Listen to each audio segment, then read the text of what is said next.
Pregnancy का 1 से लेकर 9 महीने तक का सफ़र, गर्भावस्था के 1 से 9 महीने के बीच में आपका बच्चा कितना ग्रो करता है, उसका क्या साइज़ होता है, कौन से महीने पे कौन कौन से ऑर्गन्स बनते हैं, इन्हीं सब के बारे में आज हम ना केवल यहाँ पे जानेंगे बल्कि देखेंगे भी।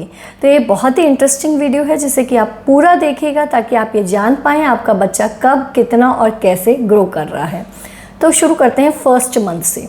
प्रेगनेंसी का जो ये पहला महीना होता है तब आपके बच्चे का जो साइज़ होता है वो लगभग 1/4 इंच जितना होता है। जी हाँ, 1/4 इंच, यानी कि मात्र एक चावल के दाने जितना उसका साइज़ होता है। पहले महीने में ही आपके बच्चे की रीढ़ की हड्डी बननी शुरू हो जाती है, स्पाइनल कॉर्ड बनना स्टार्ट होता है, डाइजेस्टिव सिस्टम बनना शुरू होता है, इवन उसका हार्ट भी बनना जी हाँ शुरू हो जाता है। प्रेगनेंसी के दूसरे महीने में डेफिनेटली आपके शिशु का साइज़ थोड़ा अब तक बड़ा हो चुका है। आपका बेबी का साइज़ लगभग 1 इंच, 1.25 इंच जितना हो चुका होता है, यानी कि उसका साइज़ बढ़ चुका है। हार्ट बीट अब तक आ चुकी होती है, उसके आँख, नाक, कान, मुंह बनना शुरू हो जाता है।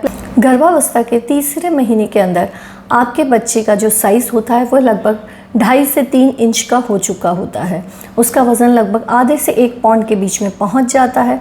मोस्ट ऑफ द ऑर्गन्स गर्भावस्था के तीसरे महीने तक बन जाते हैं और आप बच्चे को सोनोग्राफी के अंदर एक बेबी जैसा चीज़ की तरह आप उसे पहचान सकते हैं, यानी कि बच्चा एक टेडी बियर जैसा नज़र आने लग जाता है इस तीसरे महीने के अंदर। गर्भावस्था के चौथे महीने में आपके बच्चे का जो साइज़ है वह लगभग 6.5 से 7 इंच के बीच में पहुंच जाता है। गर्भावस्था के चौथे महीने में बहुत से रिफ्लेक्सेस जैसे कि सक करना, स्वेलो करना, अंगूठा चूसना, आपको सोनोग्राफी में कभी कभी चौथे महीने में बच्चा अंगूठा चूसता हुआ भी नज़र आ सकता है। उसके ये रिफ्लेक्सेस डेवलप हो चुके होते हैं। बच्चे के टोज़ और फिंगर्स तक भी बननी शुरू हो जाती हैं इस टाइम पे, यानी कि आपको नज़र आता है कि उसकी उंगलियां हैं, पैर की उंगलियां हैं, अंगूठे हैं, वह सब बनने शुरू हो जाते हैं चौथे महीने के अंदर। चौथे महीने के अंदर बच्चे के टूथ बड्स, जी हाँ, दांत के बड्स भी बनने शुरू हो जाते हैं। स्वेट ग्लैंड्स, हाथ और पैरों पे स्वेट ग्लैंड्स का भी निर्माण होना शुरू हो जाता है। गर्भावस्था का 5वां महीना, 5वें महीने के अंत तक आपको बच्चे के मूवमेंट्स भी फील होने लग जाते हैं। बच्चा लगभग 8 से 10 इंच जितना बड़ा हो चुका होता है। उसका वज़न 1 पाउंड से ज़्यादा हो चुका होता है इस समय तक।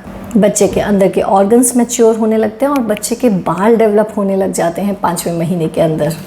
फीटल किक्स, जी हाँ, बेबी किक्स आपको पता पड़ने पर लगती हैं। गर्भावस्था का 6वां महीना, 6th मंथ, इस महीने के अंदर आपके बच्चे का वज़न लगभग 1.5 से 2 पाउंड के बीच में होता है। आपका बच्चा लगभग 11 से 14 इंच उसका साइज़ हो चुका होता है बच्चे का। बच्चे की आईलिड्स बननी शुरू हो जाती हैं और बच्चा कुछ थोड़े से समय के लिए अपनी आंखें खोलना और बंद करना जैसा काम भी शुरू कर देता है। इस 6ठे महीने के अंदर बच्चा हिचकी लेना, जी हाँ, हिकअप्स भी बच्चे के शुरू हो जाते हैं। बच्चे के ऊपर एक प्रोटेक्टिव लेयर डेवलप हो जाती है जिसे कि हम वर्निक्स कहते हैं। गर्भावस्था का 7वां महीना, जी हाँ, इसके अंदर आपका बच्चा लगभग 14 से 16 इंच बड़ा हो गया है और उसका वज़न लगभग 2 से 2.5 पाउंड के बीच में हो गया है। बच्चे के अंदर के ऑर्गन्स मैच्योर हो रहे हैं। उसकी स्किन रेड से कलर की हो जाती है और उसमें थोड़ी बहुत रिंकल्स आना भी शुरू हो जाते हैं इस 7वें महीने के अंदर। बुढ़ापे वाले रिंकल्स नहीं, लेकिन स्किन है तो उसमें रिंकलिंग थोड़ी बहुत तो रहेगी ही। बच्चे के टेस्ट बड्स भी 7वें महीने में डेवलप हो जाते हैं। गर्भावस्था का 8वां महीना, इस समय आपके बच्चे का साइज़ लगभग 17 से 18 इंच हो चुका होता है। 8वें महीने में ऑर्गन्स और भी स्पीड से बढ़ते हैं। बच्चे का वज़न काफ़ी स्पीड से बढ़ना शुरू हो जाता है। बच्चा लगभग 3 साढ़े 3 पाउंड के आसपास का पहुंच चुका होता है। ऑर्गन्स फास्टली मैच्योर कर रहे हैं। जो नेल्स हैं, यानी कि जो नाखून है, वो फिंगर टिप्स को क्रॉस कर चुके होते हैं इस टाइम तक। इस टाइम के अंदर बच्चे की किडनीज़ भी मैच्योर हो चुकी होती हैं। मूवमेंट्स काफ़ी स्ट्रॉन्ग हो जाते हैं जिन्हें कि आप बाहर से भी इजीली देख पाते हैं। प्रेगनेंसी का आखिरी महीना, जी हाँ, 9th मंथ, इसके अंदर आपके बच्चे का साइज़ लगभग 19 से 20 इंचेस के बीच में हो जाता है, लगभग 19 से 20 इंच। और बच्चे का वज़न 9th मंथ के अंदर जाते जाते लगभग 2.5 से 3 किलो इंडियन फीटसेस का वज़न हो जाता है। इस टाइम तक लगभग सारे ऑर्गन्स मैच्योर हो चुके होते हैं। लंग्स का मैच्योरेशन भी 9th मंथ लगते ही लंग्स भी पूरे मैच्योर हो चुके होते हैं। लंग्स का मैच्योरेशन हम 34 वीक्स पे मांगते हैं और फंक्शनैलिटी 37 वीक्स पे, यानी कि 9th मंथ के स्टार्टिंग पे लंग्स भी पूरे मैच्योर हो जाते हैं। इस महीने में, अगर इस महीने की शुरुआत में भी बच्चा पैदा होता है तो हम उसे प्री टर्म डिलीवरी नहीं मानते, हम उसको टर्म बच्चा यानी कि पूरा मैच्योर बच्चा ही मानते हैं।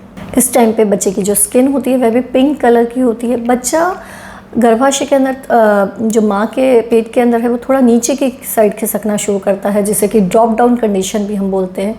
इस टाइम पे माँ के अंदर सभी चेंजेस, नॉर्मल डिलीवरी को फैसिलिटेट करने वाले चेंजेस शुरू हो जाते हैं, यानी कि बच्चा थोड़ा नीचे खिसकने लग जाता है। मूवमेंट्स बहुत ज़्यादा नहीं, थोड़ी सी पहले से कम होती हैं, बच्चा पूरा घूम नहीं पाता है क्योंकि इतनी स्पेस नहीं बचती है।